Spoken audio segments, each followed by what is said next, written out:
Well, she finally did it, folks. Dany went full Targaryen, and it turns out we didn't need the Night King or even 3 dragons to destroy King's Landing.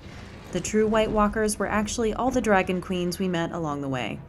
It's Season 8, Episode 5. Here are a few things you might have missed. The stage was set last episode for Dany to lose it, and she did, in epic fashion. But the clues actually start way earlier, all the way back in Season 2, when Dany and her crew make a stop in the city of Karth. There she visits the House of the Undying, the headquarters of the warlocks in the city, to find her stolen baby dragons. As she makes her way through the house, she has several visions. She walks through the destroyed throne room in King's Landing, through what looked at the time like snow. Now we can see it's ash from a burned-out city. She walks to the throne and reaches for it, but doesn't touch it, possibly foreshadowing that she never actually makes it to the throne.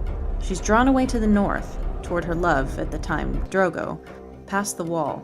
Another bit of foreshadowing for when she's drawn away from going straight for the throne in King's Landing by Jon Snow and Problems Up North. Just after these visions, she and her dragons burn their first victim. Aww, they grow up so fast.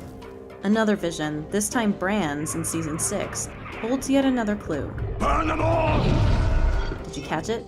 That's a single dragon flying over King's Landing, interspersed with shots of Mad King Aerys, Dany's father, yelling, "Burn them all!" Sound familiar? It's worth looking back into the story of the Mad King's death for clues about Dany's future. After Robert Baratheon waged a victorious rebellion against King Aerys Targaryen, Tywin Lannister, who was Aerys' Hand of the King, marched on King's Landing and sacked it, causing mass mayhem, death, and destruction. Looks pretty familiar. During the sacking of the city, Aerys was betrayed and murdered in the throne room by a member of his Kingsguard, Jaime Lannister, before anyone could carry out his order to burn the city to the ground. This time, there was no one to stop Dany from blowing everything up. Man, King's Landing just can't get a break.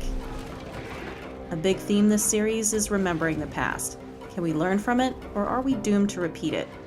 Will Dany ascend to the Iron Throne, or will she be pulled away by love before she can reach it, as she is in her vision? Or betrayed the way the Mad King was killed by his sworn protector? We'll see you next week in the Endgame.